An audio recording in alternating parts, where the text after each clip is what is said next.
Hola, ¿cómo están? Corresponde este último bloque de diapositivas para que ustedes puedan eh, tener la oportunidad de aprobar de forma exitosa el primer ciclo. Pasemos a revisar el material que se ha preparado.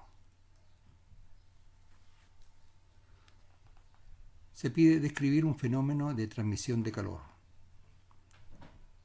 Podemos decir que esta transmisión de calor puede ocurrir en tres formas distintas: por conducción, convección y radiación. Estas tres variantes involucran movimiento de partículas y conceptos químicos que explican claramente cómo funcionan estas tres formas.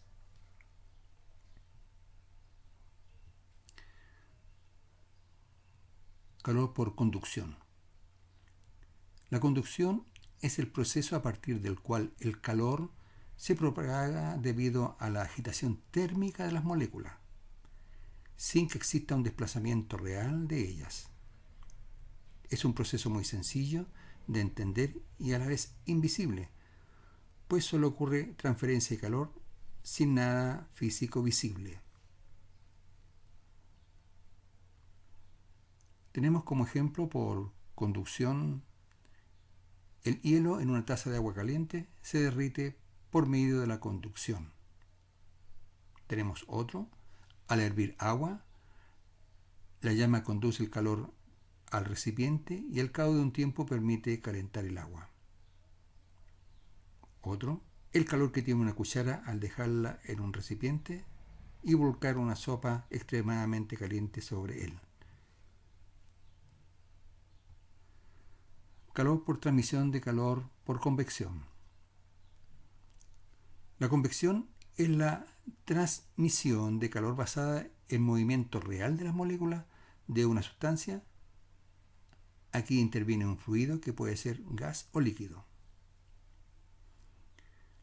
La transmisión de calor por convección solo puede producirse en fluidos en los que por el movimiento natural el fluido extrae el calor de la zona caliente y cambia de densidad, o circulación forzada a través de un ventilador que se mueve el fluido. Las partículas pueden desplazarse transportando el calor sin interrumpir la continuidad física del cuerpo. Ejemplos por convección: tenemos la transferencia de calor en una estufa,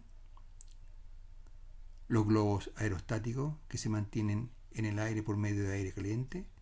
Si se enfría, inmediatamente el globo comienza a caer. Otro ejemplo: cuando el vapor de agua empaña los vidrios de un baño por la caliente temperatura del agua al bañarse.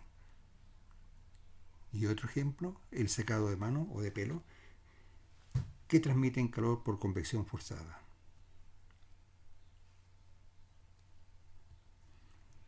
El calor por radiación. La radiación es el calor emitido por un cuerpo debido a su temperatura. Es un proceso que carece de contacto entre los cuerpos ni fluidos intermedios que transporten el calor. La radiación hace que, por existir un cuerpo sólido o líquido de temperatura mayor que otro, se produzca inmediatamente una transferencia de calor del uno al otro. El fenómeno es el de la transmisión de ondas electromagnéticas emanadas por los cuerpos a mayor temperatura que el cero absoluto. Cuando mayor sea la temperatura, entonces mayor serán estas ondas. Ejemplo por radiación: tenemos la transmisión de ondas electromagnéticas a través del horno microondas, el calor emitido por un radiador, la radiación ultravioleta solar, precisamente el proceso que determina la temperatura terrestre, la luz emitida por una lámpara incandescente o la emisión de rayos gamma por parte de un núcleo.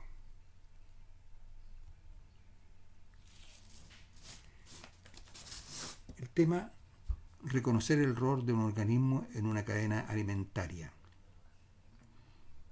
Cadena trófica, que viene del griego trofe, que significa alimentación, es el proceso de transferencia de energía alimentaria o alimenticia a través de una serie de organismos en el que cada uno se alimenta del precedente y es alimento del siguiente. En una cadena alimentaria tenemos productores, consumidores y descomponedores.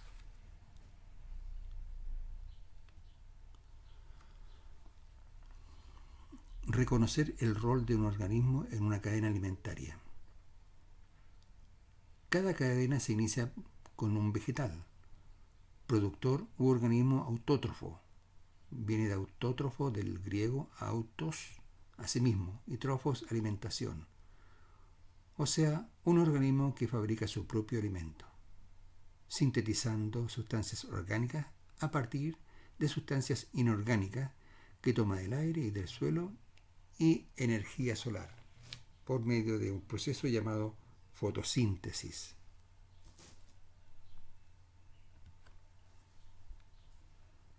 Aquí se pide reconocer el rol de un organismo en una cadena alimentaria. Los demás integrantes de la cadena se denominan consumidores. Aquel que se alimenta del productor será el consumidor primario. El que se alimenta de este último será el consumidor secundario y así sucesivamente. Son consumidores primarios los herbívoros. Son consumidores secundarios, terciarios, etc., los carnívoros. Se pide reconocer el rol de un organismo en una cadena alimentaria. En una cadena trófica, cada eslabón obtiene la energía necesaria para la vida del nivel inmediatamente anterior, y el productor la obtiene del sol, de modo que la energía fluye a través de la cadena. En este flujo de energía se produce una gran pérdida de la misma en cada lapso o traspaso de un eslabón a otro, por lo cual un nivel de consumidor alto, por ejemplo consumidores terciarios, recibirá menos energía que uno bajo, ejemplo consumidor primario.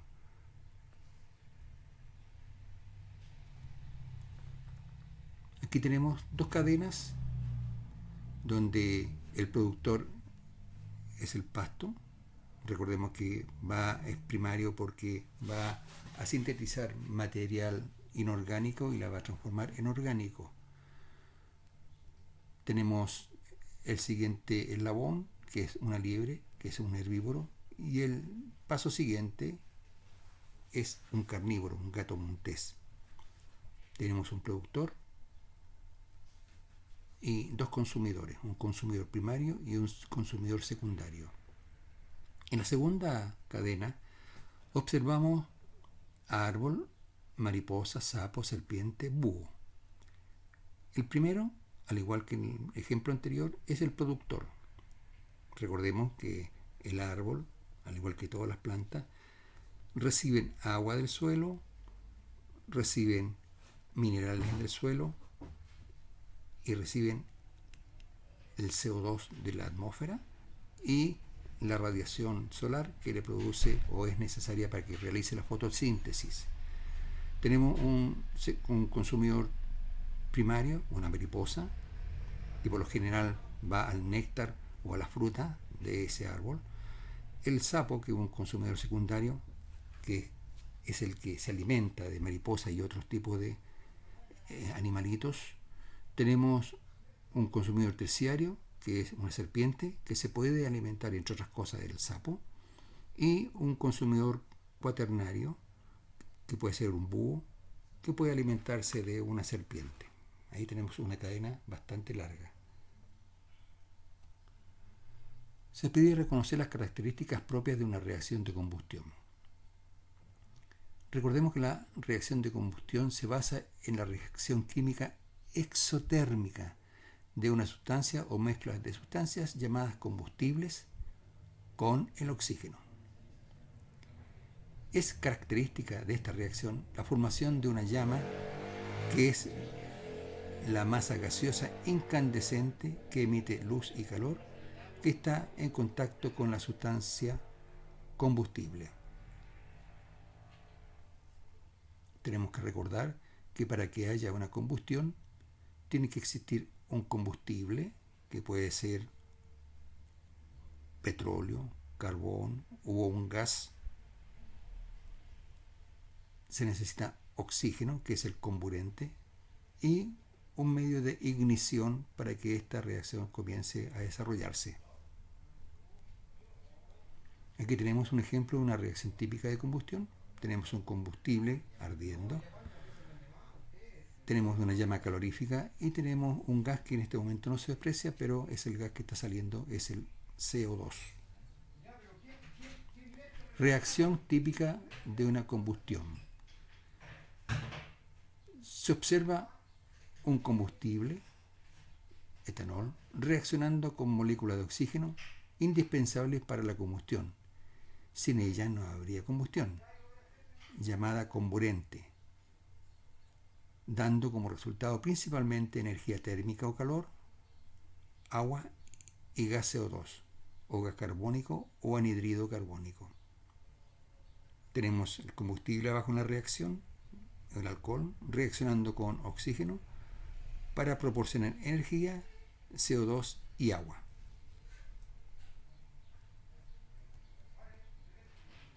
Se pide reconocer la capacidad de penetración de materiales de la emisión radioactiva gamma.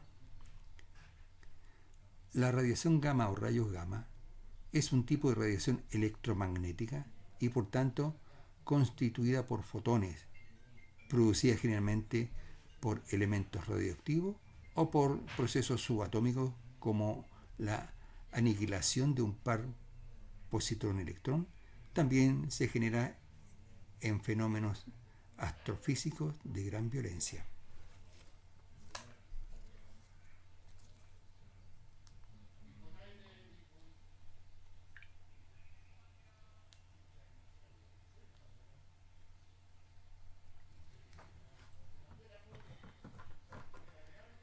Aquí tenemos el ejemplo donde un núcleo está emitiendo una radiación de tipo gamma, que es una radiación electromagnética de gran energía. Se pide reconocer también, en esta misma pregunta, debido a la alta energía que poseen los rayos gamma, constituye un tipo de radiación ionizante capaz de penetrar en la materia más profunda que la radiación alfa y la beta. Puede causar daños graves al núcleo de la célula, por lo cual se usa para esterilizar equipos médicos y alimentos.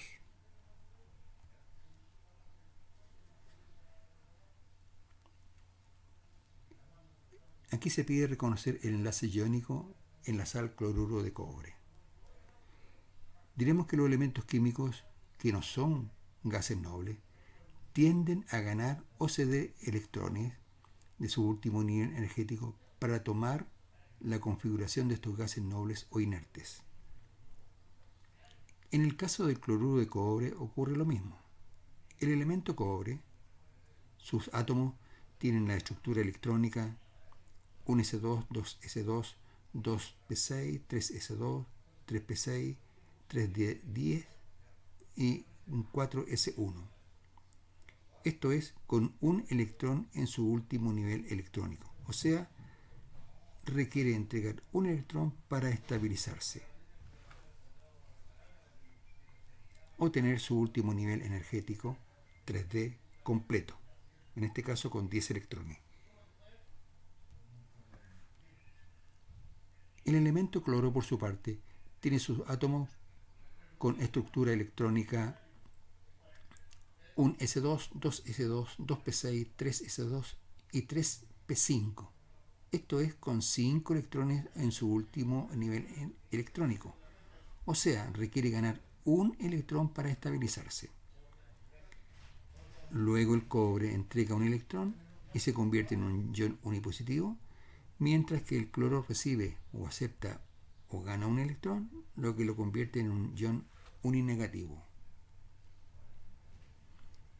Luego, el enlace se produce entre dos iones, uno positivo o catión, cobre más, y uno negativo o anión, cloro menos, similar a lo que ocurre con el cloruro de sodio, generándose un enlace de tipo iónico.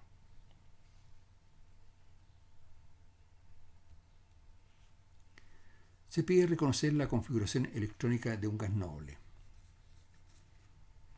Habíamos dicho que los gases nobles se caracterizan por tener completo su último subnivel energético con 6 electrones.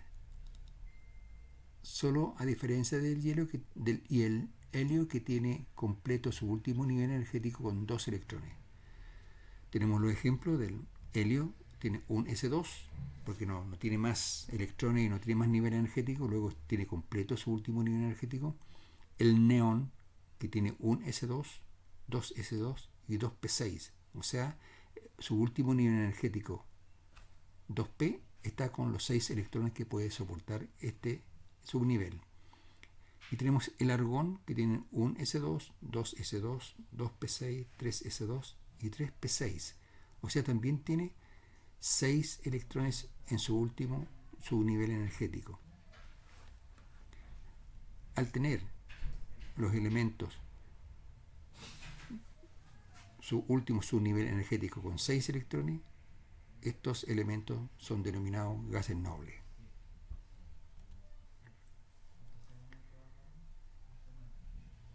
Se pide aplicar la teoría del orbital para establecer la configuración electrónica de un elemento a partir de su número atómico. Para establecer la configuración electrónica se debe recurrir al siguiente ordenamiento de llenado. Las flechas indican cómo se tienen que ir llenando o acomodando los electrones en los diferentes niveles energéticos a medida que se aumenta el número atómico. Por ejemplo, primero se llena el 1s con 2 electrones, después se llenará el 2s con 2 electrones y el 2p con 6 electrones, después se llena el 3s con 2, el 3p con 6, pero aquí hay un pequeño salto, donde se llena primero el 4s con 2 porque es de más baja energía que el 3d con 10. Después se llena el 3d con 10 y después se llena el 4p con 6 y sucesivamente el 5s con 2. Después salta nuevamente al 4d con 10, 5p con 6, 6s con 2 y vuelve nuevamente a llenarse el 5d con 10.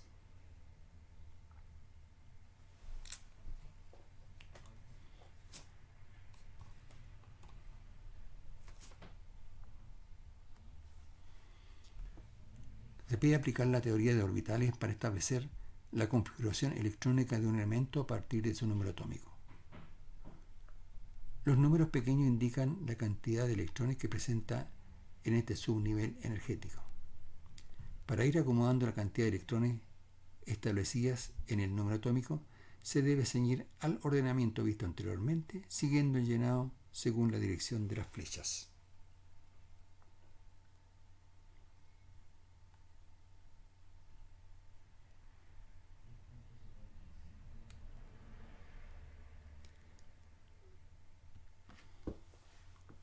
Tenemos un ejemplo: destruir los electrones del elemento aluminio, cuyo número atómico es 13. Significa que tiene 13 electrones como 13 protones. Para establecer la configuración electrónica se debe recurrir al siguiente ordenamiento de llenado hasta completar introducir el 13º electrón. El primer nivel con 2, después se llena el segundo nivel con S2, tenemos 4, después se llena el 2P con 6, tenemos 10 electrones, después se llena según el ordenamiento anterior el 3S con 2, hacemos 12, y después se llena el 3P con 1 electrón y hacemos el 13º electrón. Siempre hay que ceñirse a la configuración que aparece en la diapositiva anterior.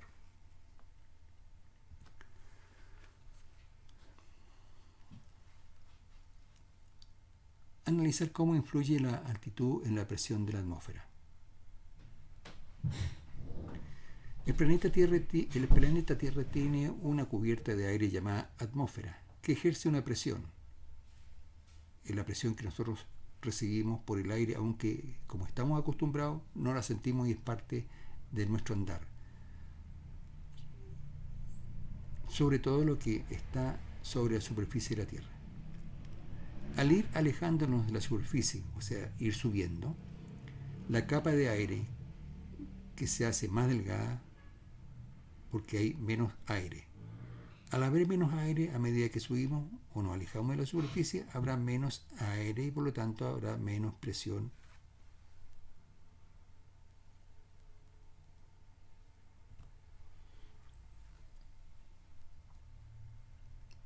Se pide reconocer la ley de los gases que corresponde a su representación, la ley de Boyle.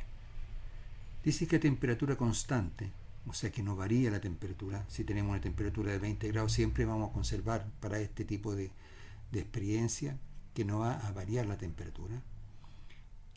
Dice que el volumen de una masa fija de un gas es inversamente proporcional a la presión que éste ejerce.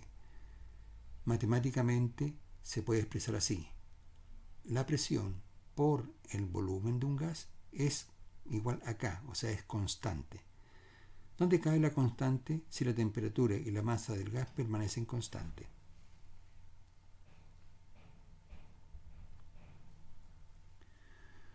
Cuando aumenta la presión en un recipiente, el volumen baja, mientras que si la presión disminuye, el volumen aumenta. Hablamos de volumen, no de masa. Siempre va a haber la misma masa, pero va a estar ocupando otro volumen. No es necesario conocer el volumen exacto si la constante K para poder hacer uso de la ley. Si consideramos que dos situaciones de la figura, manteniendo constante la cantidad de gas y la temperatura, debería cumplirse la relación que la presión 1 por el volumen 1 de un gas es igual a la presión 2 por el volumen 2 del mismo gas. Llevado a un ejemplo, tenemos que, al aplicar la relación entre volumen y presión de un gas en una situación dada, se tienen 15 litros de un gas a 1,5 atmósferas de presión en un recipiente cerrado. O sea, el volumen es 15 litros y la presión es 1,5. Si se aumenta la presión a 2,5 atmósferas, se pregunta cuál será el nuevo volumen del gas a temperatura constante en el mismo recipiente. Aquí nosotros tenemos que aplicar la fórmula vista anteriormente. B1 por P1 es igual a B2 por P2. Para la solución, ustedes tendrán que ser algo bastante bien ordenado, ya que los datos que son importantes para el ordenamiento deben estar siempre clarificados y ustedes después poder reemplazarlo en la fórmula pertinente. Tenemos que P1, que es la presión 1, es igual a 1,5 atmósferas, que está en el enunciado del problema. B1 es igual a 15 litros.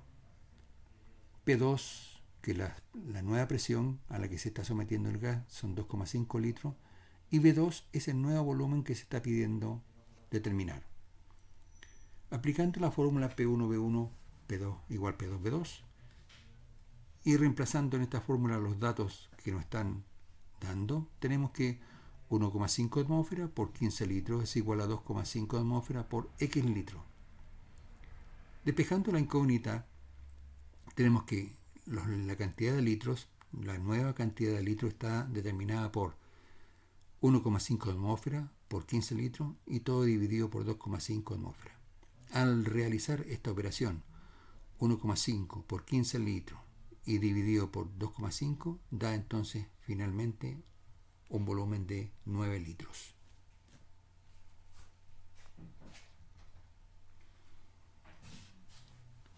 Aquí tenemos la ley de Boyle-Mariotte, donde tenemos un recipiente que puede ser una jeringa, en la cual tenemos un volumen de 1,5 litros y está soportando esta jeringa una presión de 1 atmósfera. Lo importante es que la temperatura se mantenga constante, no varía.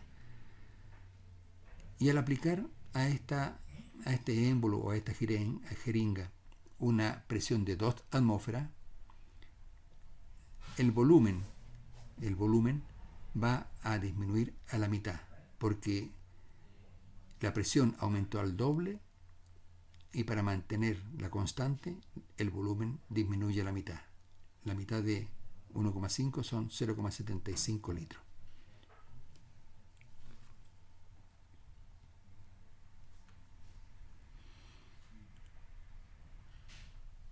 Se pide describir el cambio de estado del agua en base al modelo cinético molecular.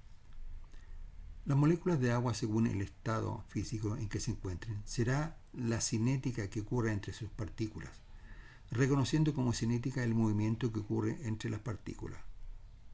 En estado sólido hay rigidez entre las moléculas de agua, que no le permiten moverse. Luego su energía cinética es muy baja. Solamente hay vibración entre las moléculas, pero no desplazamiento. En estado líquido las moléculas de agua se mueven más libremente. Luego, estas tienen más energía cinética. Por último, las partículas de agua en estado de gas o vapor tienden a alejarse lo más posible una de otras. Gran movimiento debido a la gran energía cinética que contienen.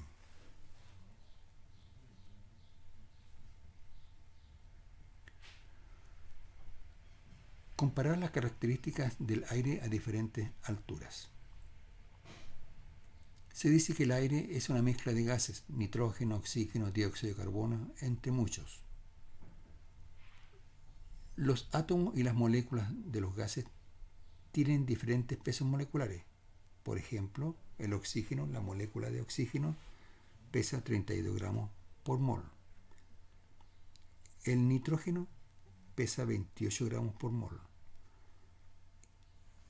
Y el CO2 pesa 44 gramos por mol. Esto significa que vamos a encontrar más oxígeno más cerca de la superficie de la Tierra que en la altura, y el CO2 más apegado a la Tierra por ser más pesado. Esto es útil para las plantas.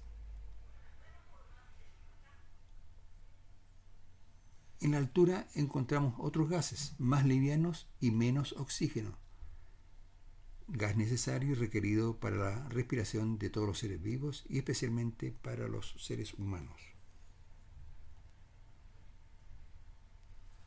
Se pide explicar las consecuencias que tiene en el ecosistema el uso de combustibles fósiles. Diremos que la combustión, completa o incompleta, de los combustibles fósiles, petróleo y carbón, producen, además de importante energía útil para el ser humano, CO2, dióxido de carbono o anhídrido carbónico, y CO, monóxido de carbono. El CO2 se produce en la combustión completa y el CO se produce en la combustión incompleta del carbono.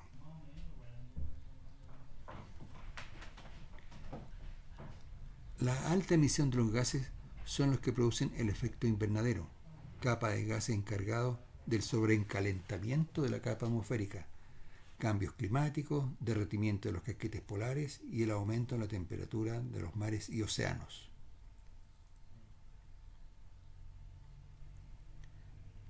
Eso ha sido todo por ahora, esperando que les vaya excelente en su próximo examen. Hasta pronto y buena suerte.